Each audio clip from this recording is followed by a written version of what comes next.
Election के लिए ticket किसे मिलेगा? JUIF का पार्लिमानी इंतखाबी बोर्ड आज फैसला करेगा। मौलाना फजलुर रहमान अपनी नशिस्त महफूज करने के लिए 2 या 3 हलकों से इलेक्शन लड़ेंगे। तफसीलात जानते हैं डेप्यूटी ब्यूरो चीफ बोल न्यूज़ इस्लामाबाद अली शेर से। अली शेर, क्या तफसीलात हैं? जी बिल्कुल, आज JUI का पार्लिमानी इंतखाबी बोर्ड हो रहा है। नमाज ज़ोहर के बाद मौलाना फजलुर रहमान की सराही में I9 में जामिया मस्जिद फारूक आज़म में शुरू होगा, जिसमें उम्मीदवारों के टिकटों का फैसला किया जाएगा। लेकिन इंपॉर्टेंट बात क्या है कि मौलाना फजलुर रहमान खुद अपनी नशिस्त को महफूज करना चाहते हैं, क्योंकि पिछला इलेक्शन डेरा इस्माइल खान से वो हार गए थे और वहां से PTI के अली अमीन गंडापुर जो हैं वो वहां से जीत गए थे।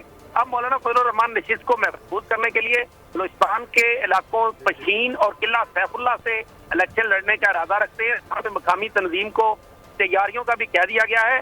वो DI खान से खुद इलेक्शन लड़ेंगे या नहीं, इसका फैसला भी होगा। उनके भाई लड़ेंगे, उनका बेटा लड़ेगा, या क्या होगा, या वो खुद लड़ेंगे, ये अभी तय होना बाकी है। ताहम ये जरूर हुआ है कि सीट को महफूज करने के लिए वो बलूचिस्तान से जरूर इलेक्शन लड़ेंगे। जी, इलेक्शन के लिए टिकट किसे मिलेगा? JUIF का पार्लिमानी बोर्ड का आज इजलास होने जा रहा है, जिसमें फैसला किया जाएगा। अली शेर अपडेट कर रहे थे हमें, आपका शुक्रिया। सब्सक्राइब करें और बेल दबाएं ताकि कोई खबर रह न जाए।